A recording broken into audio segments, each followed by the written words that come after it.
അതായത് ഒരു കൺഫ്യൂഷൻ എപ്പോഴും ബൈബിള് സൂക്ഷിക്കുന്നത് ക്രിസ്തു എവിടുന്ന് വരുമെന്ന് അറിയത്തില്ലെന്ന് ബൈബിൾ പറയുന്ന ഒരു സംഭവമാണ്. സത്യമായ ഒരു ആധ്യാത്മിക അനുഭവമാണ്. ക്രിസ്തു എവിടുന്ന് നമ്മുടെ ജീവിതത്തിലൂടെ എവിടുന്നാണ് വരണമെന്ന് അറിയാൻ പറ്റത്തില്ലെന്ന്. ആരിലൂടെയാണ് ക്രിസ്തു നമ്മുടെ ജീവിതത്തിൽ വരണമെന്ന് അറിയത്തില്ല. Take the word of God. അതായത് യോഹന്നാൻ 7:27. എന്നാൽ ക്രിസ്തു വരുമ്പോൾ എവിടെ നിന്നാണ് വരുന്നതെന്ന് ആരും അറിയുകയില്ലല്ലോ. അതാണ് അങ്ങനെ ഒരു ക്രിസ്തുവിൻ്റെ വരവിന് അങ്ങനെ ഒരു ഫിനോമിനുണ്ട്. അതായത് എവിടെ നിന്നാണ് വരിക, ആരിലൂടെയാണ് വരിക എന്നറിയത്തില്ലെന്ന്. കർത്താവ് എന്നിട്ട് പറയും, അപ്രതീക്ഷിതമായ സമയത്തായിരിക്കും മനുഷ്യപുത്രൻ വരിക എന്ന് പറയും. മത്തായി 24:44. അതിനാൽ നിങ്ങളും തയ്യാറായിരിക്കണം. പറഞ്ഞേ, അതിനാൽ നിങ്ങളും തയ്യാറായിരിക്കണം. നിങ്ങൾ പ്രതീക്ഷിക്കാത്ത മണിക്കൂറിലായിരിക്കും നിങ്ങൾ പ്രതീക്ഷിക്കാത്ത മണിക്കൂറിലായിരിക്കും മനുഷ്യപുത്രൻ വരുന്നത്. അപ്പൊ ഇത് ക്രിസ്തു എവിടുന്ന് വരുന്നു, ആരിലൂടെ വരുന്നു, എപ്പോൾ വരുന്നു എന്നുള്ളത് വി ഡോണ്ട് നോ. അതിൻ്റെ അർത്ഥം എന്താണ്? ക്രിസ്തു ആരിലൂടെയും വരാം, ക്രിസ്തു എപ്പോഴും വരാം. അതാണ് പ്രശ്നം. ഒന്ന് പറഞ്ഞേ ക്രിസ്തു ആരിലൂടെയും വരാം, എവിടെ നിന്നും വരാം, ഏത് സമയത്തും വരാം. അപ്പോഴെന്ന് വെച്ചാൽ നമ്മുടെ ഈ അനുഭവങ്ങളില്ലേ, നമ്മുടെ പാസീവ് ആൻഡ് നെഗറ്റീവ് എക്സ്പീരിയൻസ് ഇല്ലേ, അത് നിങ്ങൾ വളരെ ശ്രദ്ധയോടെ ശ്രദ്ധിക്കണം. അത് നിങ്ങൾ ഓർക്കും വളരെ നല്ല. ഇവിടെ ഈ സാക്ഷ്യം പറഞ്ഞതെല്ലാം പോസിറ്റീവായിട്ടുള്ള ഗ്രീൻ ചാനലിലൂടെ ക്രിസ്തു വന്നതിൻ്റെതാണ് ഇല്ലേ. ഇത് ഭൗതിക നേട്ടങ്ങളെല്ലാം അങ്ങനെയാണ്. പക്ഷെ ആധ്യാത്മിക നേട്ടങ്ങളെ കൃപ സ്വീകരിക്കുന്നതെല്ലാം നെഗറ്റീവ് ചാനലിലൂടെയാണ് ക്രിസ്തു വരണത് പലപ്പോഴും. അത് നിങ്ങൾ മനസ്സിലാക്കണത്. Negative channel. ഇപ്പം ഞാനിവിടെ നിൽക്കുമ്പോൾ എൻ്റെ അപ്പന് ഭയങ്കര ഇഷ്ടമായിരുന്നു എന്നെ പട്ടക്കാരനാക്കണത്. പക്ഷേ ഞാൻ 10ാം ക്ലാസ് പാസ്സായപ്പോൾ 3 മാസം മുമ്പ് അപ്പം പോയി, യാത്രയായി, തീർന്നു. പിന്നെ എന്നെ കൊണ്ടുപോകാനും ആരുമില്ല. ഞാനൊരു നിക്കറിട്ട് സ്വന്തമായിട്ടാണ് സെമേരി ചേർന്നത്. ആരുമില്ലായിരുന്നു. എനിക്കറിയാവുന്ന ഒരു കർത്താവിൻ്റെ മാലാഖ ഉണ്ടായിരുന്നു. ആകപ്പാടെ കൊന്ത പോലും അറിയാൻ പാടില്ല. കർത്താവിൻ്റെ മാലാഖ എൻ്റെ അപ്പം പഠിപ്പിച്ചിട്ടുണ്ട് എന്നെ. ഞാൻ എവിടെ പോയാലും കർത്താവിൻ്റെ മാലാഖ ചൊല്ലിക്കൊണ്ടേ പോകത്തുള്ളൂ. പക്ഷെ അത് ഇത്രയും വലിയ പ്രാർത്ഥനയാണെന്ന് എനിക്കറിയത്തില്ല. ഇപ്പം എനിക്ക് മനസ്സിലായി. രക്ഷാകര സംഭവങ്ങൾ മനുഷ്യൻ മുട്ടയിൽ നിന്ന് മൊത്തം പ്രാർത്ഥിക്കേണ്ട പ്രാർത്ഥന കർത്താവിൻ്റെ മാലാഖയാണ്. എന്താണ്? ആ കർത്താവിൻ്റെ മാലാഖ തന്നെയാണ് ഞാൻ ഇന്ന് നിങ്ങളോട് പറയുന്നത്. എന്താണ്? കർത്താവിൻ്റെ മാലാഖ പരിശുദ്ധ മറിയത്തോട് വചിച്ചു, പരിശുദ്ധാത്മാവിനാൽ മറിയം ഗർഭം ധരിച്ചു. കൈയടിക്കട്ടെ, ശ്രദ്ധിക്കട്ടെ.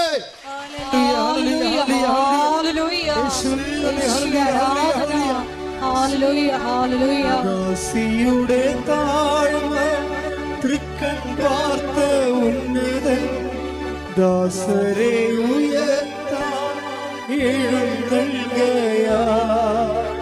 ദാസിയുടെ താഴ്മ തൃക്കൺ പാർത്ത ഉന്നതൻ ദാസരെ ഉയർത്താൻ എഴുന്നള്ളുകയാ. എന്തൊരാനന്ദം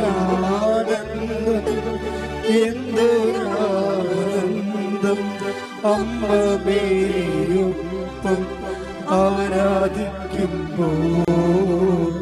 എന്തൊരാനന്ദം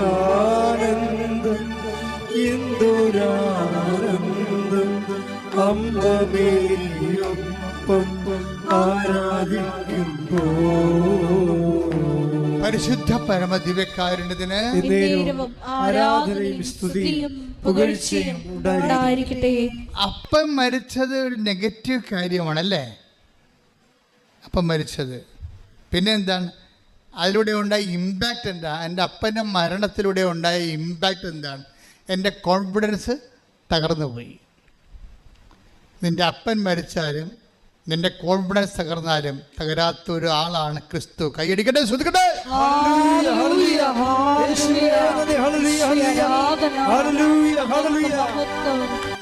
അപ്പം ഇങ്ങനെ ഒരു സിറ്റുവേഷനിലാണ് ഞാൻ സെമിനാരി തന്നെത്താൻ വന്ന് ചേർന്നത്. അത് കാരണം എനിക്ക് എപ്പോഴും പേടിയുണ്ടാവും. എന്താ കാര്യം? നമ്മൾക്ക് സപ്പോർട്ടീവായിട്ട് വീട്ടിലാരുമില്ല, ഗൈഡ് ചെയ്യാൻ പറ്റിയ ആളില്ല. അപ്പം അങ്ങനെ ഒരു സിറ്റുവേഷനിൽ വരുമ്പോൾ നമ്മുടെ സ്വകാര്യതയില്ലേ, സ്വകാര്യതയ്ക്കൊരു സെക്യൂരിറ്റി ഇല്ല. നിൻ്റെ സ്വകാര്യതയ്ക്ക് സെക്യൂരിറ്റി ഇല്ലാത്തൊരു കാലമുണ്ടാവും. നിൻ്റെ സ്വകാര്യമായ എല്ലാ മനുഷ്യരും ജീവിക്കണത് എങ്ങനെയാണ്? അവൻ്റെ സ്വകാര്യ ലൈഫിനൊരു സുരക്ഷിതത്വം വ്യക്തികളായിട്ടോ സ്ഥാപനവും സംവിധാനവും കൊടുക്കുന്നുണ്ടാവും. ഇതില്ലാതിരുന്ന കാരണം എനിക്കാകപ്പാടെ ഉണ്ടായിരുന്ന സെക്യൂരിറ്റി, എൻ്റെ സ്വകാര്യ സെക്യൂരിറ്റി എൻ്റെ വിശ്വാസം മാത്രമാണ്. എൻ്റെ കുടുംബത്തിൽ നിന്ന് എനിക്ക് തന്ന വിശ്വാസം. ഞാൻ എപ്പോഴും സഭയുടെ പഠനം കൊണ്ട് ഫൈറ്റിങ്ങുള്ള ആളാണ്. എന്ന് വെച്ച് കഴിഞ്ഞാൽ കുടുംബമാണ് സഭ എന്ന് വിശ്വസിക്കുന്ന ഒരാളാണ് ഞാൻ. കാരണം കുടുംബത്തിൽ നിന്ന് കിട്ടാത്ത ഒന്നും ഇന്നും എൻ്റെ ജീവിതത്തിലില്ല. സെമിനാരി വന്നപ്പോൾ കിട്ടിയതെന്നൊക്കെ പറഞ്ഞത് ഇതിനെ ഒന്ന് അതിൻ്റെ ആശയങ്ങളെ കുറച്ചുകൂടി റീസണബിളാക്കാൻ വേണ്ടി അവർ കുറച്ച് ബുദ്ധിമുട്ടിയെന്നും സത്യമാണ്. പക്ഷേ ഞാൻ അനുഭവത്തിൽ വിശ്വസിച്ച് വന്നത്, എൻ്റെ അപ്പം 12 മണി പട്ടാപ്പകലൊക്കെ ഈ വീട്ടിലെ പറമ്പിലൊക്കെ ജോലി ചെയ്തിട്ടും വന്നിട്ട് അപ്പം കണ്ണീരിട്ട് 12 തിരി കത്തിച്ച് അപ്പം കൈവിരിച്ചൊക്കെ ഈശോയുടെ മുമ്പിൽ നിൽക്കുന്നത് ഞാൻ കണ്ടിട്ടുണ്ട്. അപ്പം തന്നെയാണ് ബൈബിള്, അപ്പം തന്നെയാണ് വേദപാഠ പുസ്തകം. അപ്പനെയും അമ്മയേക്കാൾ വലിയ മതപുസ്തകങ്ങളില്ല. അതുകൊണ്ട് അപ്പനും അമ്മയും എപ്പോഴും ഓർക്കുക, നിങ്ങളുടെ മക്കളുടെ മുമ്പിൽ നിങ്ങളാണ് ദൈവത്തിൻ്റെ വിശുദ്ധ വേദപുസ്തകം. ശ്രദ്ധിക്കട്ടെ.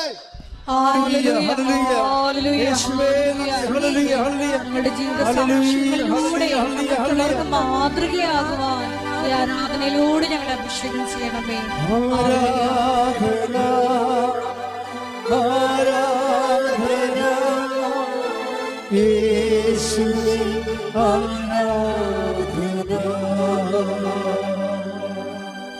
ഞാൻ കഴിഞ്ഞ ദിവസങ്ങളിൽ ഇവിടെ പ്രാർത്ഥിച്ചുകൊണ്ട് കുഞ്ഞിന് വേണ്ടി പ്രാർത്ഥിക്കുകയാണ്. ആ കുഞ്ഞിന് എന്തോ ചെവി കേൾക്കാൻ പാടില്ല.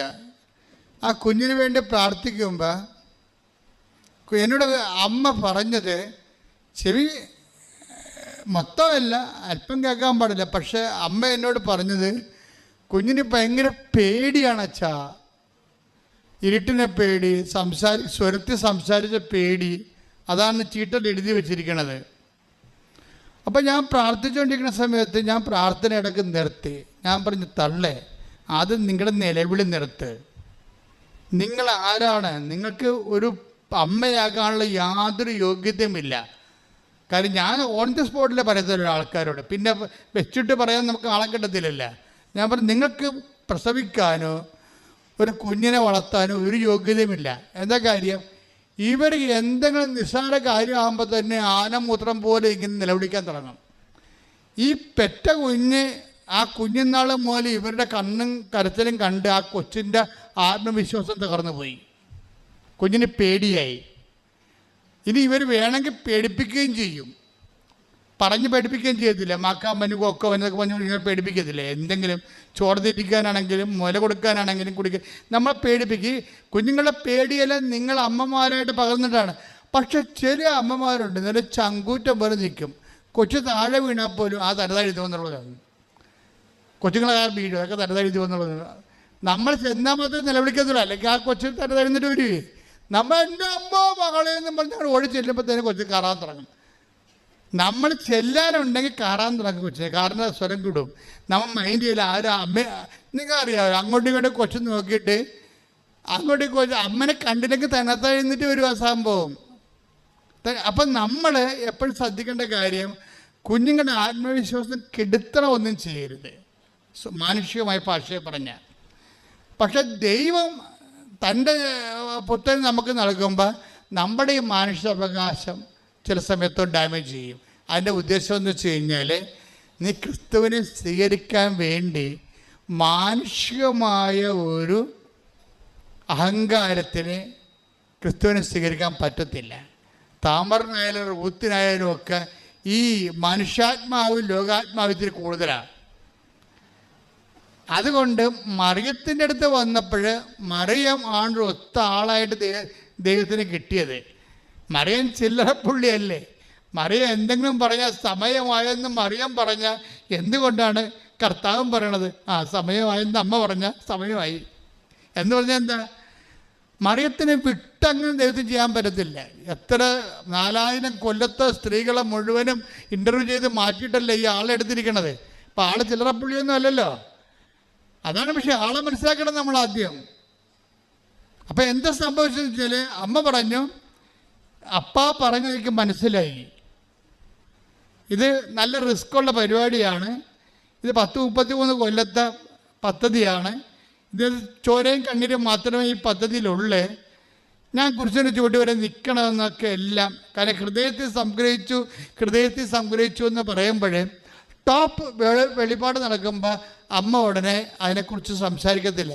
കാരണം സംസാരിച്ചുകൊണ്ട് കാര്യമില്ലാത്ത വിഷയമാണ്. അതെന്ത് ചെയ്യും? അമ്മ അത് ഹൃദയത്തിൽ സംഗ്രഹിക്കും. കുരിശിൻ്റെ അംശമുള്ള നമ്മുടെ പെസഹാപ്പത്തിലൊക്കെ കുരിശ് വെച്ച് വരത്തില്ലേ? അപ്പം കുരിശ് വെച്ച് വരുന്ന അനുഭവങ്ങളുണ്ട്. അതിൽ തന്നെ കുരിശ് വെച്ച് വരുന്ന അനുഭവങ്ങളുണ്ട്. കുരിശ് വെച്ച് വരുന്ന അനുഭവങ്ങൾ അമ്മ കഴിച്ചാൽ പിന്നെ മിണ്ടത്തില്ല. അമ്മ മിണ്ടാണ്ടിരിക്കും. എന്താ കാര്യം? ഇത് കാൽവരി വരെ പോകുന്ന ഒരു പദ്ധതിയാണിത്. ചെറിയ യാത്രയല്ല. ഇതിപ്പോൾ ടൈമിൽ ചെയ്ത് തീർക്കാനുള്ളതല്ല. അതുകൊണ്ട് ഹൃദയത്തിൽ സംഗ്രഹിച്ച് അതേക്കുറിച്ച് ധ്യാനിച്ചുകൊണ്ടിരിക്കും. ഈ ധ്യാനം ആദ്യം തുടങ്ങിയ മംഗളവാർത്ത സമയത്തിലാണ്. മംഗളവാർത്തയിൽ പെട്ടെന്ന് അമ്മ പറഞ്ഞു, അപ്പ പറഞ്ഞ എല്ലാവർക്കും മനസ്സിലാകുന്നുണ്ട്, പരിശുദ്ധാത്മാവിനോട് പറയണ്ടേ, എനിക്കിതിനകത്ത് ഒന്നേ പറയുന്നുള്ളൂ, ഇനി എന്തെല്ലാമൊക്കെ കാഷ്വാലിറ്റി ഉണ്ടായാലും behold the hand made of the Lord, ഇതാ കർത്താവിൻ്റെ ദാസി. പിന്നെന്ത് ചെയ്യണം? നിൻ്റെ വചനം പോലെ എന്നിൽ നിറവേറട്ടെ. അപ്പോഴേ ക്രിസ്തുവിനെ സ്വീകരിക്കാൻ വേണ്ടി എന്താണ് ചെയ്യേണ്ടതെന്ന് അമ്മയാണെന്ന് ലോകത്തോട് പറയണത്. എന്താണ് കാര്യം? മറിയം ദാവീദിൻ്റെ വംശം ജനിച്ചു, രാജകീയമായിട്ടുള്ള കുടുംബ പാരമ്പര്യമുണ്ട്, തറവാട്ട മഹിമയുണ്ട്. മറിയം ആസാനൊന്നും പറയണില്ല. ബൈബിളാണ് ലൂക്കായും മത്തായും ഒക്കെ മറിയത്തിൻ്റെ രാജകീയമായിട്ടുള്ള പാരമ്പര്യമൊക്കെ പറയണത്, തറവാട്ട മഹിമ പറയണത്. അമ്മ പറഞ്ഞ് ഈ തറവാട്ട മഹിമ പുസ്തകത്തിലെ പുലി പോലെ, പുസ്തകത്തിലെ പശു പോലെയാണ്, ഇതൊന്നും പുല്ല് തിന്നത്തില്ല. നമുക്കറിയാം നിൻ്റെ മഹിമകളൊന്നും പുല്ല് തിന്നത്തില്ല. അതുകൊണ്ട് അമ്മ എന്ത് പറയും? ആ സംഭവമൊക്കെ ഞാൻ ഇവിടുന്ന് മാറ്റണത്. എനിക്കിതേ പറയാനുള്ളൂ, ഇതാ കർത്താവിൻ്റെ ദാസി. നിങ്ങൾ പരാജയപ്പെടുമ്പോഴും തോക്കുമ്പോഴും അമ്മയോട് ചേർന്ന് ആ പ്രാർത്ഥന പ്രാർത്ഥിക്കണം. എന്താണ്? ഇതാ കർത്താവിൻ്റെ ദാസി, നിൻ്റെ വചനം പോലെ എന്നിൽ നിറവേറട്ടെ. അപ്പോഴെന്ത് പറയും? അപ്പം നീ ക്രിസ്തുവിനെ നീ സ്വീകരിച്ചിരിക്കും. കയ്യടിക്കടെ സ്തുതിക്കടെ ഹല്ലേലൂയ.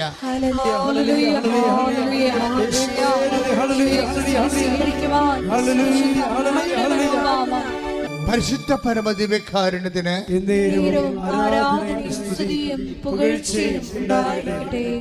ഡോക്ടർ അള്ളിൻ ആ സാക്ഷ്യത്തിലെ കൂടെ പറയുന്നൊരു കാര്യമുണ്ട്. അതെന്ന് എല്ലാം പറഞ്ഞു തീർന്നിട്ട് ഞാൻ സാക്ഷ്യത്തിൻ്റെ ഓരോ ഭാഗങ്ങൾ ഈശോ തരണമനുസരിച്ചിട്ട് ഞാൻ നിങ്ങളോട് ഷെയർ ചെയ്യാം. ഇവർ അവസാനം പറയുന്ന ഭാഗമാണ് ഇപ്പം എൻ്റെ മനസ്സിൽ വരുന്നത്. ഇവർ പറയണത് എല്ലാം പറഞ്ഞു കഴിഞ്ഞിട്ട് ഇവർ പറയും, നിങ്ങൾക്ക് ഇതൊരു സാക്ഷ്യമാകാം, പക്ഷേ എനിക്കിതൊരു ജീവിതമാണ്. എന്ത് രസം കേൾക്കാൻ. അപ്പോൾ എന്ത് ചിന്തിച്ചാണ് അവർ പറയണത്? നിങ്ങൾക്ക് പലരും പറയണ പോലെ ഇതൊരു സാക്ഷ്യമായിട്ട് വരും, പക്ഷേ എന്നെ സംബന്ധിച്ചിടത്തോളം ഇതൊരു ജീവിതമാണ്. ഞാൻ ക്രിസ്തുവിനെ നേടാൻ വേണ്ടി ദൈവം എന്നെ വ്യത്യസ്തങ്ങളായ ട്രീറ്റ്മെൻറ്റിലൂടെ കടത്തിക്കൊണ്ടു പോകുന്ന എൻ്റെ ജീവിതമാണിത്. കാരണം ദൈവത്തെ സംബന്ധിച്ചിടത്തോളം ക്രിസ്തുവിനെ സ്വീകരിക്കാൻ ഒരു വ്യക്തിക്ക് ഒരു ഇൻഫ്രാസ്ട്രക്ചർ, അല്ലെങ്കിൽ ഒരു ഭൗതികമായ സാഹചര്യം ഉണ്ടെന്ന് കണ്ടാൽ അത് ചില പറയില്ല, ഈ പ്രാർത്ഥിക്കണ്ട, പ്രാർത്ഥിച്ചാൽ പിന്നെയും പ്രശ്നം കൂടുകയുള്ളെന്ന് ചിലർക്ക് പറയും. ചില വിഡ്ഢികൾ പറയത്തില്ലേ, ഇനി പ്രാർത്ഥിച്ചു കഴിഞ്ഞാൽ പ്രശ്നം കൂടുകയാണല്ല ആൾക്കാർ പറയണത്. ചിലർക്കത് ശരിയാണ്. എന്താ കാര്യം വെച്ച് കഴിഞ്ഞാൽ നിങ്ങൾ ഊക്കുകയാണെങ്കിൽ നിങ്ങൾക്ക് ക്രിസ്തുവിനെ നേടാനുള്ള ഒരു കൂടുതൽ ഒരു ചാൻസ്, ഒരു പരുവപ്പെടൽ ഉണ്ടെങ്കിൽ, ഒരു 30 മേനി വിളയുമെങ്കിൽ ക്രിസ്തു നോക്കും അത് 60 മേനിയാക്കാൻ പറ്റുമോ എന്ന് നോക്കൂ. 60 മേനി കൃപ വിളയണ ആളാണെങ്കിൽ ക്രിസ്തു പറയും 100-ന് ചാൻസ് ഉള്ള ആളാണ്, വെയിറ്റ് ചെയ്യാൻ പറയാം. അപ്പം നമുക്ക് കിട്ടുന്ന അനുഭവം എന്താ? നെഗറ്റീവ് അനുഭവങ്ങളാണ്. നമ്മളപ്പോൾ എന്ത് ബുദ്ധിയില്ലാത്തത് പറയും, ഞാൻ ഇത്രയും പ്രാർത്ഥിച്ചു, ഉപവസിച്ച് രോഗികളെ കണ്ട് അവരെ പരിചയിച്ചിട്ട് അവസാനം ഇതൊന്നും ചെയ്യാത്ത ആൾക്കാർക്കാണല്ല നേട്ടങ്ങളും സാക്ഷ്യങ്ങളും. എന്നെയൊക്കെ സംബന്ധിച്ച് അത്തരം വളർച്ച എനിക്കില്ലല്ലോ എന്ന് പറയും. ശരിയാണത്, ശരി തെറ്റില്ല അതിനകത്ത്. പക്ഷേ എന്താ പ്രശ്നം വെച്ചാൽ നീ 60 മേനിക്ക് അയച്ചില്ലേ, അപ്പം നീ തൃപ്തിയല്ലേ? ക്രിസ്തു നിൻ്റെ കാര്യത്തിൽ തൃപ്തിയില്ലാത്ത ആളാണ്. ക്രിസ്തു പറയും 100 മേനിക്ക് ചാൻസ് ഉള്ള ആളാണ്, റാങ്ക് കിട്ടാൻ ചാൻസ് ഉള്ള കുട്ടിയാണ്, ഉഴപ്പിട്ടാണെന്ന് പറയും. അപ്പോൾ ടീച്ചർമാർ പറയത്തില്ലേ മോഡൽ എക്സാം കഴിയുമ്പോൾ പറയുന്നതേ റാങ്ക് കിട്ടാൻ ചാൻസ് ഉള്ള ആളാണ് കേട്ടോ, ഉഴപ്പരുതേ, സ്കൂളിൻ്റെ പേര് കളയരുതേ എന്ന് പറയും. ടീച്ചർമാർ പറയും. അവരെ കുറ്റം പറയാൻ പറ്റത്തില്ല, അവിടെ അധ്വാനമല്ലേ, അവിടെ സ്കൂളിന് പേരുണ്ടെങ്കിൽ മാത്രമേ ആ സ്കൂളിലേക്ക് പിള്ളേരെ വിടത്തുള്ളൂ മാതാപിതാക്കന്മാർക്ക്. അവിടെ ജീവൽ പ്രശ്നമാണ്. അവിടെ മാത്രമല്ല, അവിടെ സ്ഥാപനത്തിന് ജീവൽ പ്രശ്നമാണ്. എന്ന് വെച്ച് കഴിഞ്ഞാൽ സ്ഥാപനത്തിൻ്റെയും അത് പഠിപ്പിക്കുന്ന ടീച്ചർമാരുടെ എല്ലാവരുടെയും ഭാവിയാണ്. അതുകൊണ്ട് കുഞ്ഞുങ്ങൾ നിലവാരത്തിൽ നിലർത്തുക എന്നുള്ളത് പ്രധാനപ്പെട്ട കാര്യം തന്നെയാണ്. പക്ഷെ അതുപോലെ തന്നെ ദൈവത്തെ സംബന്ധിച്ചിടത്തോളം നിനക്ക് സാധാരണ ലേഡീസിനോട് സാധാരണ പുരുഷന്മാരോട് ചെയ്യുന്നതിനേക്കാൾ കുറച്ചുകൂടി നെഗറ്റീവായിട്ട് നീതിയില്ലാതെ ദൈവം നിന്നോട് ചെയ്തെന്ന് വിചാരിച്ചോ? നീതിയില്ലാതെ ദൈവം നിന്നോട് ചെയ്തെന്ന് വിചാരിച്ചോ? എന്നിട്ടും നീ ഒരു വാക്കും മിണ്ടണില്ല. അത് ദൈവമല്ലേ, ദൈവത്തിന് ഇഷ്ടംപോലെ ചെയ്യത്തില്ല, ദൈവം കൈവിട്ട് കളയത്തില്ല, അതൊക്കെ ദൈവമല്ലേ, ഞാനെന്തിനാ അതൊക്കെ പറയണത്? കർത്താവ് ഇഷ്ടമുള്ള അപ്പോഴേ ദൈവത്തിന് മനസ്സിലാവും ഇത് 30 മേനിയാണല്ലോ ഈ സംഭവം, ഇതിനെ 60 മേനിയാക്കാൻ ചാൻസ് ഉണ്ടല്ലോ എന്ന് പറയും. കാര്യം ഭൗതിക വിഷയങ്ങൾ വെച്ചുകൊണ്ട് ദൈവത്തെ അളക്കാതിരിക്കുകയും പരാജയങ്ങളെ ദൈവത്തിൻ്റെ നാമത്തിൽ ആശ്രയിച്ചുകൊണ്ട് അപ്പോഴും വിശ്വാസത്തെ മുൻതൂക്കം കൊടുക്കുകൊണ്ട് ദൈവത്തെ മഹത്വപ്പെടുത്തി ജീവിക്കുമ്പോൾ അവർക്ക് പിന്നെയും ക്ലേശങ്ങളുണ്ടാവും. അത് തീർച്ചയായിട്ടും ഉണ്ടാവും. എനിക്ക് ഈ ശരീരത്തിൽ 4-5 രോഗങ്ങളുണ്ട്, നിങ്ങൾക്കറിയാമല്ലോ. അപ്പം അങ്ങനെ വരുമ്പോൾ എന്തുകൊണ്ടാണ് നിങ്ങൾ പ്രാർത്ഥിക്കുമ്പോഴാണ് നിങ്ങൾ കേൾക്കുമ്പോൾ ഞാൻ പ്രാർത്ഥിച്ച അപ്പം തന്നെ അമ്മ 2 പഞ്ഞെടുത്ത് അമ്മ 2 ചെവിയിലും വെച്ചോണ്ടിരിക്കും, എല്ലാം പറഞ്ഞാ എന്നിരിക്കും, മിണ്ടത്തില്ല. ഞാൻ ഈ അഭ്യാസം എനിക്ക് നേരത്തെ അറിയാവുന്ന കാരണം ഞാൻ അങ്ങനെ പറയാറുമില്ല. ഞാൻ ശുശ്രൂഷ മര്യാദ കൊണ്ടുപോയതിനുള്ള ശക്തി തന്നാൽ മതി, വേറെ പ്രശ്നങ്ങളൊന്നും ഇല്ലെന്ന് പറയും. കാര്യം എന്താ? ആളെ ഞാൻ നേരെ കണ്ടതാണ്, എനിക്കറിയാം ഈ ജീവിതം പുച്ചുക്കും ചൂണ്ടാൻ പോകണമെന്ന്. നമുക്ക് ലഭിക്കാതിരിക്കുന്ന മഹത്വത്തെ കുറിച്ച് ഓർക്കുമ്പോൾ ഇന്നത്തെ കഷ്ടതകൾ തുലോം നിസ്സാരമാണ്. യേശുവേ നന്ദി, യേശുവേ സ്തുതി. എൻ്റെ പേര് അലീഷ എന്നാണ്. ഞാൻ ഏറ്റുമാനൂർ പേരൂരിൽ നിന്ന് വരുവാണ്. ഞാൻ കൃപാസനത്തിൽ വലിയ വിശ്വാസമൊന്നും ഉള്ള ആളായിരുന്നില്ല. എനിക്ക് കൃപാസനം എന്ന് പറഞ്ഞൊരു സ്ഥലമുണ്ട്, അതൊരു ഞാനൊരു ന്യൂസിൽ കൂടെ കേട്ടാണ്. എനിക്കത് മാത്രമേ കൃപാസനത്തെ പറ്റി എനിക്ക് അറിയത്തുള്ളൂ, വേറെ ഒന്നും എനിക്ക് അറിയത്തില്ല. ഇത് മാതാവിൻ്റെ പേരിലുള്ള സ്ഥലമാണെന്നൊന്നും എനിക്ക് അറിയത്തില്ല. ഞാൻ ഇങ്ങനെ ഞങ്ങളുടെ വീട്ടിൽ സംസാരിച്ചുകൊണ്ടിരിക്കുന്നതിനിടയ്ക്ക് എൻ്റെ അമ്മ ഇങ്ങനെ ഒരു ന്യൂസ് കേട്ടു എന്ന് എൻ്റെ അടുത്ത് പറഞ്ഞു. എനിക്ക് സത്യമായിട്ടും അത് മാത്രമേ കൃപാസനത്തെ പറ്റി അറിയത്തുള്ളൂ, വേറെ ഒന്നും എനിക്ക് അറിയത്തില്ല. ഞാൻ അറിയാൻ ശ്രമിച്ചിട്ടുമില്ല. ആ ന്യൂസിനെ പറ്റി ആണെങ്കിലും ഞാൻ കൂടുതൽ അറിയാൻ ശ്രമിച്ചു. എനിക്ക് താല്പര്യമില്ല, എനിക്കറിയണ്ട, അങ്ങനെ ഒരു ആറ്റിറ്റ്യൂഡായിരുന്നു എനിക്ക്. അപ്പോൾ എന്നോട് ഇപ്പോൾ ആരെങ്കിലും വന്നിട്ട് ഞങ്ങൾ കൃപാസനത്തിൽ പോയി അങ്ങനെയൊക്കെ പറയുവാണെങ്കിൽ ഞാൻ ശരി, അങ്ങനെ ഒരു അഭിപ്രായമായിരുന്നു എനിക്ക്. ഞാൻ പ്രത്യേകിച്ച് ഒന്നും പറയില്ല.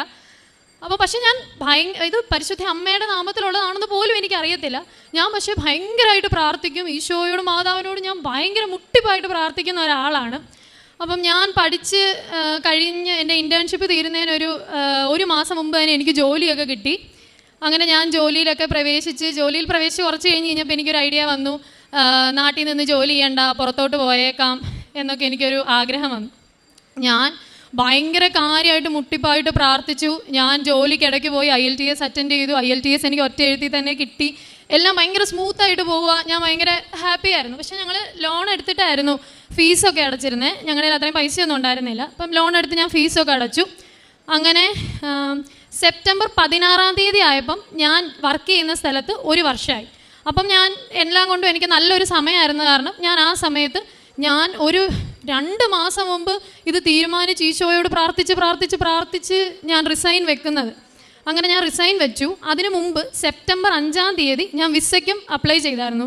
സ്റ്റുഡൻറ്റ് പെർമിറ്റിന് വേണ്ടിയിട്ട് ഞാൻ അപ്ലൈ ചെയ്തു. അതുപോലെ ഞാൻ പ്രാർത്ഥിച്ചു. കാരണം ആ സമയത്ത് അത്രയും നാളും 1 ഇയർ ഞാൻ ട്രെയിനി പൊസിഷനിലായിരുന്നു. അത് കഴിഞ്ഞിട്ട് ഞാൻ സ്റ്റാഫായി വിത്ത് സാലറി ഇൻക്രിമെൻ്റ് ഉള്ളൊരു സമയത്താണ് ഞാൻ റിസൈൻ ചെയ്യുന്നത്. അപ്പോൾ ഞാൻ അതുപോലെ പ്രാർത്ഥിച്ചിട്ടാണ് ഞാൻ റിസൈൻ ചെയ്യുന്നത്. എനിക്ക് ഭയങ്കര സങ്കടമായിരുന്നു. അങ്ങനെ ഞാൻ റിസൈൻ ചെയ്തു. സെപ്റ്റംബർ 5-ന് വിസ വെച്ചു. ഞാൻ വീട്ടിൽ വന്നിട്ട് ഞാൻ എല്ലാ ദിവസവും പള്ളിയിൽ പോകുന്നുണ്ട്, പ്രാർത്ഥിക്കുന്നുണ്ട്. അപ്പം ഞാൻ റിസൈൻ വെച്ച് തിരിച്ച് ആലുവയിൽ ഞാൻ ജോലി ചെയ്തുകൊണ്ടിരുന്നത്. ആലുവയിൽ നിന്ന് ഞാൻ എൻ്റെ വീട്ടിൽ കോട്ടയത്തോട്ട് വരാൻ നേരത്തെ എൻ്റെ ഒരു ഫ്രണ്ട് ഉണ്ടായിരുന്നു ആലുവയിൽ. അപ്പോൾ അവൻ എന്നോട് പറഞ്ഞു, അലീഷ നീ കൃപാസനത്തിലൊന്ന് പോകണം, ജീവിതത്തിൽ ഒരു തവണ ചെല്ലേണ്ട സ്ഥലമാണെന്ന് പറഞ്ഞു. ഞാൻ കാര്യമാക്കിയില്ല. ഞാൻ എൻ്റെ ഞാൻ പോകുന്നില്ല, പിന്നെ ഞാൻ അറിയണ്ടല്ലോ എന്നൊരു ഇതിൽ ഞാൻ അങ്ങ് വിട്ടു. ഞാൻ വീട്ടിൽ വന്നു. എല്ലാ ദിവസവും പ്രാർത്ഥിക്കും, വൈകുന്നേരം പ്രാർത്ഥന ചെല്ലുന്നു, എന്നെ കൊണ്ട് പറ്റുമ്പോഴൊക്കെ പ്രാർത്ഥന ചെല്ലുന്നു, പള്ളിയിൽ പോകുന്നു, ഭയങ്കര പ്രാർത്ഥന വിസ വരാൻ വേണ്ടിയിട്ട്. അങ്ങനെ ഒക്ടോബർ 26-ാം തീയതി എനിക്ക് ബയോമെട്രിക്സ് വാലിഡിറ്റി ലെറ്റർ വന്നു. സാധാരണ എനിക്ക് അന്ന് വരെ അറിയാവുന്ന എല്ലാ കുഞ്ഞുങ്ങൾക്കും ഇത് വിസയുടെ ഒറിജിനൽ പാസ്പോർട്ട് റിക്വസ്റ്റും കറസ്പോണ്ടൻസ് ലെറ്ററും ഒരുമിച്ചാണ് വരുന്നത്, അതായത് ബയോമെട്രിക്സ് വാലിഡിറ്റി ലെറ്റർ. ഞാൻ ആദ്യമായിട്ട് അന്ന് കേൾക്കുന്നത്, എനിക്ക് മാത്രം ഇതാ വരുന്നത് ബയോമെട്രിക്സ് വാലിഡിറ്റി ലെറ്റർ. ഞാൻ പേടിച്ചപ്പോഴും ചോദിച്ചപ്പോഴും എന്നോട് എല്ലാവരും പറഞ്ഞു, നീ ഒരു 48 മണിക്കൂർ അല്ലെങ്കിൽ 24 മണിക്കൂർ വെയിറ്റ് ചെയ്യും. എൻ്റെ ഏജൻസിയും പറഞ്ഞു, ഞാൻ ചോദിച്ച കൂട്ടുകാരെല്ലാം എൻ്റെ അടുത്ത് പറഞ്ഞു, നീ അത്രയും വെയിറ്റ് ചെയ്യും, നിനക്ക് എന്നെ ആയാലും വരുമെന്ന് പറഞ്ഞു. ഞാനും എൻ്റെ വീട്ടുകാരും ആ 2 ദിവസം പ്രാർത്ഥിച്ചത് എനിക്ക് പറയാൻ പറ്റത്തില്ല. ഞങ്ങൾ കരഞ്ഞും മുട്ടയെ കുത്തിയെന്ന് ഞങ്ങൾ അതുപോലെ പ്രാർത്ഥിച്ചു. പക്ഷെ എനിക്ക് 24 മണിക്കൂറിനുള്ളിലോ 48 മണിക്കൂറിനുള്ളിലോ എനിക്ക് വിസ വന്നില്ല.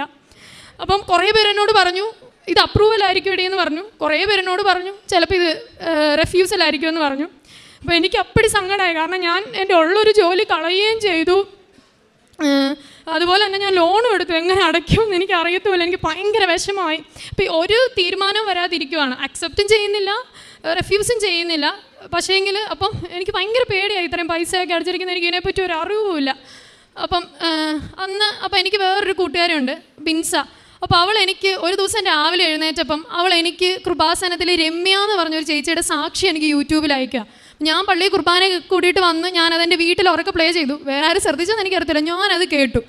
പിന്നെ ഞാൻ യൂട്യൂബ് തുറന്ന് എനിക്ക് കൃപാസനത്തിൻ്റെ സാക്ഷ്യം മാത്രമേ വരുന്നുള്ളൂ. അന്നാണ് ഞാൻ അറിയുന്നത് പരിശുദ്ധ അമ്മയുടെയാണ്. അപ്പോൾ എൻ്റെ പണ്ടത്തെ ആ ഒരു ഇതൊക്കെ അങ്ങ് പോയി. ഞാൻ പ്രാർത്ഥിക്കാൻ തുടങ്ങി, കൃപാസന മാതാവിനോടൊന്നല്ല. എന്നിട്ട് ഞാൻ ഓൺലൈനിൽ കയറി എന്താ ഉടമ്പടി എന്നൊക്കെ ഞാൻ വായിച്ചു നോക്കിയപ്പോൾ ഞാൻ തീരുമാനിച്ചു, ഉടമ്പടിയൊന്നും എടുക്കാൻ എന്നെ കൊണ്ട് പറ്റത്തില്ലായിരിക്കും എന്ന് വിചാരിച്ചിട്ട് ഞാൻ വിട്ടു. പിറ്റേ ദിവസം രാവിലെ എൻ്റെ പപ്പായും എൻ്റെ അമ്മയും എൻ്റെ ചേച്ചിയും എല്ലാവരും എന്നോട് കൃപാസനത്തിൽ പോകാമെന്ന് പറയുന്നു. ഞാൻ യൂട്യൂബ് തുറന്നാൽ മൊത്തം കൃപാസനത്തിൻ്റെ വീഡിയോയും. എനിക്ക് മനസ്സിലായില്ല. ഞങ്ങൾ വേറെ ഒന്നും ചിന്തിച്ചില്ല, ഞങ്ങൾക്ക് വേറെ ഒരു നിവൃത്തി ഉണ്ടായിരുന്നില്ല. ഞങ്ങൾ പിറ്റേ ദിവസം തന്നെ കൃപാസനത്തിൽ വരാമെന്ന് ഞങ്ങൾ തീരുമാനിച്ചു, ഞാനും പപ്പായും അമ്മയും കൂടെ. അങ്ങനെ ഞങ്ങൾ നവംബർ 5-ാം തീയതിയാണ് ഞങ്ങൾ കൃപാസനത്തിൽ വരുന്നത്. ഇവിടെ വന്നു കഴിഞ്ഞപ്പോഴാണ് ഞങ്ങൾ ഇതിനെപ്പറ്റി കൂടുതൽ അറിയുന്നത്. അങ്ങനെ എനിക്ക് വേണ്ടി എൻ്റെ അമ്മയാണ് ഉടമ്പടി എടുത്തത്. ഉടമ്പടിയുടെ 1ാമത്തെ നിയോഗം തന്നെ എൻ്റെ വിസ വരണം എന്നായിരുന്നു. ഇവിടെ വന്നു. ഞങ്ങൾ 3 കെട്ട് പത്രം ഞങ്ങൾ കൊണ്ടുപോയേ. എന്നിട്ട് ഞങ്ങൾ നല്ലോണം പ്രാർത്ഥിക്കുന്ന രാവിലെ 5:30 എഴുന്നേറ്റ്. എൻ്റെ പപ്പായൊക്കെ 5:30 കണ്ടിട്ടേ ഇല്ലാത്ത ഒരാളാണ്. എൻ്റെ പപ്പായൊക്കെ 5:30 എഴുന്നേറ്റ് പ്രാർത്ഥിക്കുന്നു, പള്ളിയിൽ പോകുന്നു. എനിക്കറിയത്തില്ല, ഞങ്ങളുടെ വീടേ കംപ്ലീറ്റ് മാറി. എല്ലാവരും പ്രാർത്ഥിക്കുന്നു, വൈകിട്ട് പ്രാർത്ഥിക്കുന്നു, ഭയങ്കര പ്രാർത്ഥന. മാതാവിനെ താഴെ ഇറക്കുന്ന പോലെ ഞങ്ങൾ എല്ലാവരും പ്രാർത്ഥിച്ചു. അത് ഞാൻ ഒറ്റ ദിവസം ഉറങ്ങിയിട്ടില്ല. ഞാൻ എല്ലാ ദിവസവും രാത്രി മൊത്തം, കാനഡയിൽ വെളുപ്പിനെ നമ്മുടെ ഇവിടെ രാത്രിയാണല്ലോ, അവിടെ രാവിലെ ഓർത്തിട്ട് ഞാൻ രാത്രി മൊത്തം ഇരുന്നേച്ച് ഞാൻ എൻ്റെ മെയിൽ വന്നോ എന്നിങ്ങനെ ചെക്ക് ചെയ്ത് ഞാൻ എന്നും മാതാവിനോട് പരാതി പറയും. മാതാവ് എന്നെ ഇനി ഇങ്ങനെ മാതാവിനെ പറ്റിക്കരുതെന്ന് പറഞ്ഞാൽ മാതാവിനോട് എന്നും പരാതി പറയും. എന്നിട്ട് അപ്പം ഞങ്ങളിങ്ങനെ പ്രാർത്ഥനയൊക്കെ ചൊല്ലി. അപ്പം അത് ഞങ്ങൾ ഉടമ്പടി എടുക്കുന്നത് നവംബർ 6-ാം തീയതിയാണ്. ഞങ്ങൾ 5-ാം തീയതിയാണ്. അപ്പോൾ ഞങ്ങൾ കുമ്പസാരിച്ചിട്ടുണ്ടായിരുന്നില്ല. ഞങ്ങൾ ഉടമ്പടി പ്രാർത്ഥനകളെല്ലാം തുടങ്ങുന്നത് 7-ാം തീയതിയാണ്. അപ്പം ഞങ്ങളിങ്ങനെ പ്രാർത്ഥിച്ചു. ഞങ്ങളെല്ലാം പള്ളിയിൽ പോയി. എല്ലാ ദിവസവും മെയിൽ ചെക്ക് ചെയ്യുകയാണ്. അപ്പം ഒരു വെബ് ഫോം റേസ് ചെയ്യാമെന്ന് പറഞ്ഞു. വെബ് ഫോം റേസ് ചെയ്തുകൊണ്ട് കാര്യമൊന്നുമില്ല. അപ്പം അതെന്തെങ്കിലും ഒരു ഉപകാരമാകുമെന്ന് ഓർത്ത് എന്നോട് പറയാണ്ട് ഏജൻസി തന്നെ അത് റേസ് ചെയ്തു. ഞാനിങ്ങനെ സൂചിപ്പിച്ചായിരുന്നു, പക്ഷേ വെക്കുന്നതിന് മുമ്പ് എന്നോട് പറഞ്ഞൊന്നുമില്ല. അങ്ങനെ ഇങ്ങനെ ഒരു സെയിം ഇതിൽ തന്നെ പോവുക. പ്രാർത്ഥന മുറുകുന്നു, പക്ഷെ ഒരു ഇതും കാണുന്നില്ല. എനിക്ക് ഭയങ്കര വിഷമമായി. അപ്പം ശുശ്രൂഷയ്ക്ക് പോകണമെന്നൊരു, ഇപ്പം ഉടമ്പടിയിൽ എല്ലാ കാര്യങ്ങളും ഞങ്ങൾ ചെയ്യുന്നുണ്ട്, ശുശ്രൂഷയ്ക്ക് പോകണമെന്നൊരു ഇതുണ്ടായിരുന്നു. ആദ്യത്തെ ആഴ്ച എൻ്റെ അമ്മ പോയപ്പം ഞാൻ എല്ലാം ഇങ്ങനെ പള്ളി വഴിയെല്ലാം നടന്ന് ഞാൻ പ്രാർത്ഥിച്ച്, ഞാൻ അന്ന് ഭയങ്കരമായിട്ട് ഞാൻ മടുത്തായിരുന്നു. അപ്പോൾ ഞാൻ പറഞ്ഞു, ഇന്ന് അമ്മേ ഞാൻ വരുന്നില്ല, അമ്മച്ചി പൊക്കോളാൻ പറഞ്ഞു. അങ്ങനെ എൻ്റെ അമ്മ ആദ്യത്തെ ആഴ്ച അമ്മ പോയി ശുശ്രൂഷ ചെയ്തു, കഴിഞ്ഞ വെള്ളിയാഴ്ച. പിന്നെ ഞങ്ങൾ ശുശ്രൂഷ ചെയ്തത് ഇന്നലെ ബുധനാഴ്ചയാണ്. അപ്പം ഇന്നലെ ബുധനാഴ്ച, അപ്പം ചൊവ്വാഴ്ചത്തെ ഉടമ്പടി ധ്യാനം കൂടി കഴിഞ്ഞിട്ട് ആ ക്ലാസ് അച്ഛൻ എനിക്ക് വേണ്ടി എടുത്തതാണ്. അപ്പം ഞാൻ എന്ന് രാവിലെ എഴുന്നേക്കുന്ന തന്നെ ഈ രാത്രി മൊത്തം മെയിൽ നോക്കിയിട്ട് എൻ്റെ അമ്മയോട് പരാതി പറയാനാണ്. ഞാൻ അമ്മയോട് പറയാം, അമ്മ എന്നെ ഇന്നും മാതാവ് പറ്റിച്ചു, മാതാവ് എനിക്ക് ഇന്നും തന്നില്ലേ. കാരണം എനിക്കറിയത്തില്ല, ഞാനും മാതാവ്, എനിക്ക് ഈശോ ഞങ്ങളെല്ലാം തമ്മിൽ എന്തോ ഭയങ്കര ബന്ധമുള്ളതല്ലേ, ഞാൻ എന്ത് ചോദിച്ചാലും എനിക്ക് തരാറുണ്ട്. അപ്പോൾ എനിക്ക് ഭയങ്കര വിഷമമായി. ആദ്യമായിട്ട് അമ്മ എന്നെ ഈശോ ഇത്രയും പറഞ്ഞിട്ട്, അപ്പോൾ ഞാൻ ഫുൾ നെഗറ്റീവാണ് പറയുന്ന പോലെ, എനിക്ക് കിട്ടത്തില്ലായിരിക്കും, അതുകൊണ്ടായിരിക്കും. അപ്പം അമ്മ പറഞ്ഞു, നീ എന്നെ കിച്ചു എന്നാണ് വിളിക്കുന്നത്, കിച്ചു നീ ഇങ്ങനെ പറയരുത്, കൊച്ചിങ്ങനെ പറയരുത്, മാതാവ് ഇതുവരെ നമ്മളെ കൈവെട്ടിട്ടില്ല മാനെ, ഇനിയും കൈ വെടിയത്തില്ലെന്ന് പറഞ്ഞു. ഉടമ്പടി ധ്യാനം കേട്ടു, അച്ഛനും അതിനെപ്പറ്റി തന്നെ പറയുന്നു, ഞാൻ കേട്ടു. അന്ന് ഞാൻ വിശ്വസിച്ച് പ്രാർത്ഥിച്ച് ഞാൻ ഒരു കാര്യം ഉറപ്പിച്ചു, മനുഷ്യന്മാരടിക്കേണ്ട അപ്രൂവ് ചെയ്യേണ്ട വിസ ആയിരുന്നെങ്കിൽ എനിക്കത് ഒക്ടോബർ 26 വരേണ്ടതായിരുന്നു. അന്ന് എനിക്ക് വന്നില്ല. ഇനി എനിക്ക് എന്നൊക്കെ സംഭവിച്ചാലും മനുഷ്യനടിക്കുന്ന വിസ എനിക്ക് വേണ്ട. ഇനി എനിക്ക് വിസ അടിക്കുന്നുണ്ടെങ്കിൽ അതെനിക്ക് മാതാവ് അടിച്ച് തന്നാൽ മതി. ഞാൻ ഇനി മാതാവ് അടിക്കുന്ന വിസയെ മേടിക്കത്തുള്ളൂ. മാതാവ് അടിക്കുന്ന പാസ്പോർട്ട് റിക്വസ്റ്റ് അല്ലെങ്കിൽ എനിക്ക് റെഫ്യൂസൽ മതി എന്ന് ഞാൻ മാതാവിൻ്റെ അടുത്ത് ഞാൻ പ്രാർത്ഥിച്ചു. പ്രശ്നം എന്ന് പറഞ്ഞിട്ടുണ്ടെങ്കിൽ എൻ്റെ കോളേജിൽ, ഇപ്പം ഞാൻ അവിടെ അപ്ലൈ ചെയ്തിരിക്കുന്ന കോളേജിൽ ഡിസംബർ 15 എല്ലാം വേണ്ട കോഴ്സ് രജിസ്റ്റർ ചെയ്യണം, അല്ലെങ്കിൽ മെയിലോട്ട് ഡിഫർ ചെയ്യണം എന്ന് പറഞ്ഞു. ഇന്നലെ ഒരു മെയിലും വന്നു. ഭയങ്കര സങ്കടമായി എനിക്ക്. കാരണം എനിക്ക് ഒന്നാമത്തെ കാര്യം, മെയ് എന്ന് പറയുമ്പോൾ വീണ്ടും ബാങ്കിൽ ഇൻട്രസ്റ്റ് റേറ്റ് കൂടിക്കൊണ്ടിരിക്കുക. ചെല്ലുമ്പോഴേ അടച്ചു തീർക്കാൻ പറ്റുമെന്നൊന്നും അല്ല, ഇവിടെ നിൽക്കുമ്പോൾ എനിക്ക് അത്രയ്ക്കും പേടിയാണ്. ഞാൻ ആ ജോലിയും കളഞ്ഞു. അപ്പോൾ എനിക്ക് ഭയങ്കര പേടിയാണ്. അപ്പം ഞാൻ ഇത് ഉറപ്പിച്ചു, എനിക്കിനി പാസ്പോർട്ട് റിക്വസ്റ്റ് അടിച്ച് തരുവാണെങ്കിൽ എനിക്കത് മാതാവ് അടിച്ച് തന്നാൽ മതി, ഇല്ലെങ്കിൽ എനിക്ക് വേണ്ടെന്ന് തന്നെ ഞാൻ പറഞ്ഞു. ഇനി മെയിലോട്ട് ഡിഫർ ചെയ്യാമെന്നൊക്കെ ഓർത്ത് ഞാൻ ഭയങ്കര വിഷമിച്ചിരിക്കുമായിരുന്നു. അപ്പം ഞങ്ങൾ ബുധനാഴ്ച ഇന്നലെ രാവിലെ ഞാനും അമ്മയും കൂടെ ശുശ്രൂഷയ്ക്ക് പോയിട്ട് വന്നു കഴിഞ്ഞപ്പം ഞങ്ങളുടെ കയ്യിൽ അപ്പം 3 കെട്ട് പത്രം ഞങ്ങൾ മേടിച്ചായിരുന്നു. 2 കെട്ട് പപ്പായും അമ്മയും കൊടുത്തു. 1 കെട്ട് ഞാൻ വന്നപ്പോഴേ എടുത്ത് എൻ്റെ അലമാരിക്കകത്ത് വെച്ചു. അപ്പം അത്രയും ഉണ്ടല്ലോ എന്ന് വിചാരിച്ചിട്ട്, ഇത് തീരുമ്പം കൊടുക്കാമെന്ന് വിചാരിച്ചിട്ട് ഞാൻ എടുത്ത് എൻ്റെ അലമാരിക്കകത്ത് അപ്പം തന്നെ 1 കെട്ട് വെച്ചു. അപ്പോൾ അമ്മ പറഞ്ഞു, ഇനി നീ എന്നാ കെട്ട് വെച്ചുകൊണ്ടിരിക്കുന്നത്, അത് 2 തീർന്നില്ല, കെട്ട് എടുക്കാൻ പറഞ്ഞു. അപ്പം ഞങ്ങൾ ആ കെട്ട് എടുത്തുകൊണ്ടാണ് ശുശ്രൂഷയ്ക്ക് ഇറങ്ങിയത്. ശുശ്രൂഷ കഴിഞ്ഞ് തിരിച്ചു വരുമ്പോൾ ഞാനും അമ്മയും മൊത്തം ആ കെട്ട് മൊത്തം ഞങ്ങൾ വിതരണം ചെയ്തു. അത് കഴിഞ്ഞ് ഞങ്ങൾ വീട്ടിൽ വന്നു. ഇപ്പോൾ ഇന്നലെ എൻ്റെ പപ്പാച്ചി ലീവായിരുന്നു. ആ സമയത്ത് ഞങ്ങളെല്ലാവരും കൂടെ ഉടമ്പടി പ്രാർത്ഥന ചൊല്ലി കഴിഞ്ഞപ്പം ഞാൻ മാതാവിനോട് ഇത്രയും കൂടെ പറഞ്ഞിട്ടുണ്ടായിരുന്നു, ഈ മാതാവ് അടിക്കുന്ന വിസ മതി എനിക്ക്, പക്ഷേ അത് കാനഡയിൽ നടക്കുന്ന സംഭവമാണ് മാതാവ് പോയി അടിക്കുന്നത്. എനിക്ക് ഇവിടെ ഈ കേരളത്തിലിരുന്നത് അറിയാൻ പറ്റത്തില്ല. അപ്പോൾ മാതാവ് എനിക്ക് എന്തെങ്കിലും ഒരു സൂചന തരണം, അത് മാതാവാണ് അടിച്ചത് എന്ന് എനിക്ക് എന്തെങ്കിലും ഒരു സൂചന തരണമെന്ന് ഞാൻ മാതാവിനോട് പ്രാർത്ഥിച്ചു. അപ്പം അന്ന് രാവിലെ, അതായത് ഇന്നലെ രാവിലെ 5:30 ഞങ്ങൾ എല്ലാവരും കൂടെ എഴുന്നേറ്റ് ഉടമ്പടി പ്രാർത്ഥന ചെല്ലുക, പ്രത്യക്ഷീകരണ പ്രാർത്ഥന ചെല്ലാൻ നേരത്ത് ഞാൻ എൻ്റെ ഇപ്പറേ പപ്പ നിൽപ്പുണ്ട്, ഫ്രണ്ടി അമ്മ നിൽപ്പുണ്ട്, പുറകെ ചേച്ചി നിൽപ്പുണ്ട്, മുട്ടുകുത്ത് നിൽക്കുക. എനിക്ക് മാത്രം ഭയങ്കരമായിട്ട് മുല്ലപ്പൂവിൻ്റെ മണം വരുക. അപ്പം ഞാൻ ഈ പ്രത്യക്ഷീകരണ പ്രാർത്ഥനയ്ക്ക് ഇടയ്ക്ക് വർത്താനം പറഞ്ഞ അമ്മ വഴക്ക് പറയും. എന്നാലും ഞാനിങ്ങനെ പറഞ്ഞു, നിങ്ങൾക്കൊരു മണം വരുന്നുണ്ടോ എന്ന് ഞാൻ ചോദിച്ചു. എൻ്റെ ചേച്ചി അമ്മ എല്ലാം ഇങ്ങനെ മണത്തോട് പറഞ്ഞു, ഇല്ല ഞങ്ങൾക്കൊന്നും വരുന്നില്ല എന്ന് പറഞ്ഞു. ഭയങ്കര മണമൊന്നുമല്ല, കണ്ണടച്ച് തുറക്കുന്ന വേഗത്തിൽ ഭയങ്കരമായിട്ട് ഇങ്ങനെ മണം വന്നു പോവാം. എനിക്കൊക്കെ ആദ്യമായിട്ട് അങ്ങനെ വരുന്നത്. അതുകൊണ്ട് ഞാൻ എൻ്റെ ദേഹത്തും അവിടെ ഇവിടെയൊക്കെ ഞാൻ മണത്ത് നോക്കി. പക്ഷെ അവിടെ നിന്നൊന്നും അല്ല, പപ്പായ്ക്കും വരുന്നില്ല, അമ്മയ്ക്കും വരുന്നില്ല, ചേച്ചിക്കും വരുന്നില്ല. പക്ഷെ ഞാൻ വിട്ടു. അത് കഴിഞ്ഞിട്ട് വൈകിട്ട് ജപമാല ചൊല്ലിയിട്ട് ലുത്തീന എല്ലാ നേരത്തെ ഞങ്ങൾ മുട്ടയെ നിൽക്കാൻ നേരത്ത് വീണ്ടും എനിക്ക് ആ മണം വരും. അപ്പം ഞാനിത് നിർത്തിയിട്ട് പറഞ്ഞു, മണത്ത് നോക്കും, മണം വരുന്നുണ്ടോയെന്ന് പറഞ്ഞു. വേറെ ആർക്കും വീണ്ടും വരുന്നില്ല, എനിക്ക് മാത്രമേ വരുന്നുള്ളൂ. അപ്പോൾ ഞാനിങ്ങനെ വിചാരിച്ചു, അങ്ങ് മാതാവ്, അപ്പോൾ പപ്പ പറഞ്ഞു, കിച്ചു അത് മാതാവായിരിക്കുമെന്ന് പറഞ്ഞു. അപ്പോൾ ഞാനിങ്ങനെ മനസ്സിൽ വിചാരിച്ചു, എൻ്റെ മാതാവേ, അങ്ങയുടെ മണം വരാനുള്ള യോഗ്യതയൊന്നും എന്നായാലും എനിക്കില്ല, അതെന്നായാലും അതൊന്നും ആയിരിക്കത്തില്ലെന്ന് ഞാനിങ്ങനെ മനസ്സിൽ വിചാരിച്ചു. എന്നിട്ട് കുരിശുവരെ കഴിഞ്ഞപ്പോൾ ഞാൻ അമ്മയോട് പറഞ്ഞിട്ടുണ്ട്, അമ്മ എനിക്കിങ്ങനെ മണം വരുന്നുണ്ട്, മണം വന്നായിരുന്നു അമ്മയെന്ന് പറഞ്ഞു. ആ 2 സമയത്ത് എനിക്ക് വന്നുള്ളൂ. അത് കഴിഞ്ഞിട്ട് ഞാൻ പോയി കടന്നു. ഞാൻ അന്ന് മൊത്തം ശുശ്രൂഷയൊക്കെ ചെയ്ത് കാരണം ഞാൻ ഭയങ്കരമായിട്ട് ഞാൻ മടുത്തായിരുന്നു. അത് കാരണം ഞാൻ വേഗം പോയിട്ട് ഞാൻ കടന്നു. ഉറങ്ങാൻ വേണ്ടി കിടന്നല്ല, മൊബൈലിൽ ഇങ്ങനെ എന്തൊക്കെയോ നോക്കി ഞാനിങ്ങനെ കിടക്കുമായിരുന്നു. ആ സമയത്ത് 2 മെയിൽ ഒരുമിച്ച് വന്നു. അപ്പോൾ ഞാൻ ഭയങ്കര കാര്യത്തിൽ ഇത് IRCC കാനഡ എന്നുള്ള മെയിലാണെന്നും പറഞ്ഞിട്ട് ഞാൻ പെട്ടെന്ന് ചാടി എടുത്തു കഴിഞ്ഞപ്പോഴത്തേനും അതല്ലായിരുന്നു. അത് കഴിഞ്ഞിട്ട് എനിക്ക് ലാസ്റ്റ് ഒരു കുറച്ച് നേരം കൂടെ കഴിഞ്ഞപ്പോൾ എനിക്കൊരു മെയിൽ വന്നു. ആ മെയിലിനകത്ത് എനിക്ക് IRCC എന്നുള്ളൊരു മെയിലായിരുന്നു. ഞാൻ പപ്പായനെയും വിളിച്ചില്ല, അമ്മേനെയും വിളിച്ചില്ല. ഞാൻ ഓടി എത്രയും ദൈവമാതാവെ നിർത്താതെ ചെല്ലിക്കൊണ്ട് ഞാൻ ആ മെയിൽ തുറന്നതും എനിക്ക് പാസ്പോർട്ട് റിക്വസ്റ്റ് ആയിരുന്നു. എനിക്കറിയാൻ പാടില്ല. അപ്പം എനിക്ക് മനസ്സിലായി മാതാവ് എനിക്ക് തന്ന ആ ഒരു സൂചനയായിരുന്നു ആ മണമെന്ന്. എനിക്ക് ഭയങ്കര സന്തോഷമായി. എനിക്ക് വിസ വന്നതിൽ ഇന്നലെ എനിക്ക് ഒരു സന്തോഷം ഉണ്ടായിരുന്നില്ല. എൻ്റെ അടുത്ത് മാതാവ് വന്നു പറയുമ്പോൾ എനിക്ക് ഭയങ്കര സന്തോഷമായി. എനിക്കതിനുള്ള യോഗ്യതയൊന്നും ഇല്ലെന്ന് വിശ്വസിച്ചിരുന്ന ഒരാളാണ് ഞാൻ. എനിക്ക് ഭയങ്കര സന്തോഷമായി. മാതാവിന് നന്ദി പറയുന്നു ഞാൻ.